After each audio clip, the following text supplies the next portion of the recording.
Кыргызстан боюнча суук болуп атат, бизде да аябай суук болуп атат азыркы учурда. Таң атпай азыр печкада от жагылып атат. Печканын жанында отурганбыз, биз жаңы сыртка чыгып келип. Таң жаңыдан атып келатат айылда, анан от жакмай, мал жай кармай деген, анан суук аябай болуп атат бизде дагы, түнкүсүн айрыкча. Айыл таңын дагы сүрөттөп берсеңиз.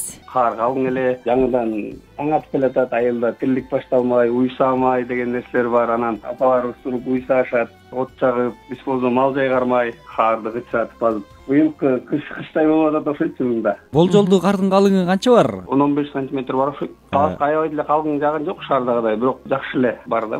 Бакыян айылынын блогер экен десек дагы болот. Контенттериңизди көрүп калып атабыз. Айылда туруп контент жаратууга кандай мүмкүнчүлүктөр бар экен? Азыр эми технология өнүккөн заманда кабыл болду эле. Биз эми көбүнчө азыр жаштар, анан баардык эле азыр миграцияга, же болбосо ички миграцияга, шаарга алгандар көп да айылда. Ошон үчүн мындай айылдагы жашоону, айылдагы жаңылыктарды чыгып туралы деп ушундай бир контент кылып турабыз. Facebook, Instagram, сапал тармактар аркылуу, YouTubeга да жүктөп коебуз. Негизи чет өлкөдө жүргөндө, мигрант болуп жүргөндө ушу айылды сагынганда интернеттен излечүмүн, анан көрүп калдым, аябай кубанычмын. Анан ошон үчүн бул айылга келгенде жөн жүрбөй деп айыл жаңылыктарын, айылдагы адамдарды келип сүйлөтүп чыгарып коебуз. Иш-чаралар болсо чагылдырып турабыз. Фотоаппарат туруп айылдар аралап сүрөт тартып коём, анан буларды көрүп мигранттар ошол эле айылдан мындай башка жакка бийөө тийип кеткен эжекелерибиз көп жакшы. Айылды сагынгандары аларга бир жагымдуу маанай тартуулап атканыбыз үчүн биз дагы сүйүнүп, бул нерсе да керек болбойбу деп. Негизи эле айылдын жашоосу сонунда, мисалы жөнөкөй жашоо, бир бактылуу жашоо деп коет го. Ар бир мезгилдин өзүнүн керемети бар. Анан айылда ошол мезгилдерде чыгып сүрөткө тартып, же болбосо бир иш-чараларда видео тартып, бул нерсе мурда жаза албаган үчүн мындай жаңылык катарында кабыл алгандар бар мындай. Ошол эле мисалы комментарий бөлүмүндөгүлөрдөн жакшы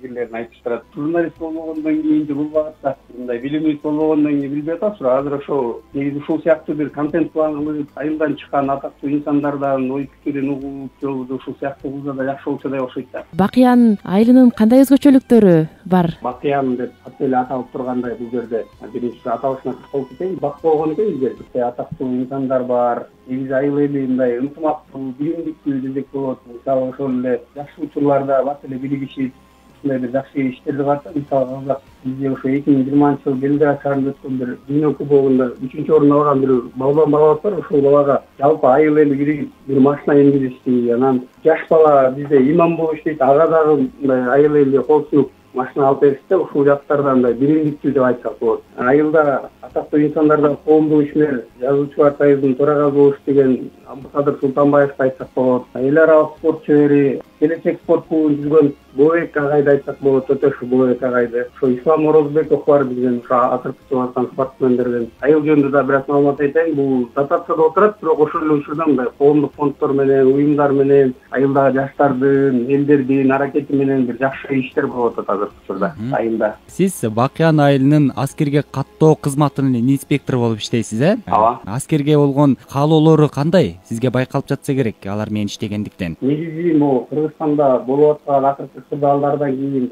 жаштарга патриоттук сезим ойгонуп атат. Жаштарда мындай эртең болгон сүйүүсүн ойготконго аракет кылабыз. Аскер каттоо кызматынан тышкарыда коомдук иштерге активдүү катышканга аракет кылабыз айылда. Окуу конкурстарын, жаштардын интеллектуалдык карымын арттыруу багытындагы бир иш-чараларды жасап атабыз. Бар болуңуз, Сыргак мырза, сизге ыраазычылык билдирели. Жалпы Кыргыз радиосунун угармандарына, жалпы жамаатыңыздарга чоң рахмат ушундай мүмкүнчүлүк түзүп берип атканыңыздар үчүн. Айыл жериндеги жаштарды көп деле мындай көңүл бурбай калган учурлар да болот да, кээде анан чоң радионун, тарыхы бай радионун бизге чалып, ушундай айылыбыз тууралуу сизге сурап атканыңыздар үчүн чоң рахмат. Аябай кубанычтабыз. Бүгүнкү таңыбыз аябай сонун башталды деп айтсак болот. Чоң рахмат сиздерге. Бардык социалдык тармактарга бөлүшүп, угуп коюңуздар деп чакырабыз. Чоң рахмат сиздерге.